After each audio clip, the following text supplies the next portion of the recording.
Now more than ever, it's time to take control of your life, because in today's world, you can't count on anyone for success but Mike Michalowicz is The Fixer, a nationally recognized authority in office dynamics. He helps small businesses get started and make millions as he helps them navigate the truth and lies of the workplace. Mike, the opening I said, look, at some point you're going to come across a lie at some point this week. I'm not a jaded guy. That's really, how prevalent is this in the workplace, and how much is dishonesty, I don't mean in terms of stealing dishonesty, lying dishonesty, really having a tremendous effect in the workplace? It's prevalent. You know, one word, Enron, that whole business collapsed on lies.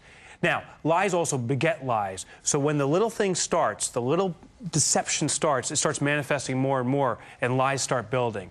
As an entrepreneur, as an owner of a business, you got to cut that out right away. Donna, you, me, Michelle, we're all creatures of our habit.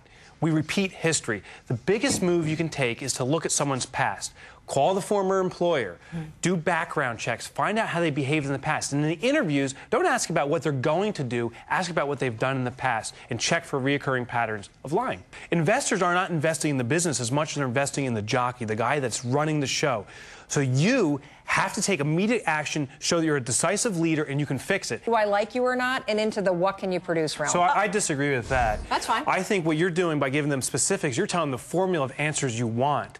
I think leave it open. Just let the story come to you. Look for patterns and trends that they follow and pick out the spots that aren't working. Computer forensics. There is so much truth on a computer that you can go to an employee's computer legally and get the information off there, and it's amazing what you'll find. We'll see you next time.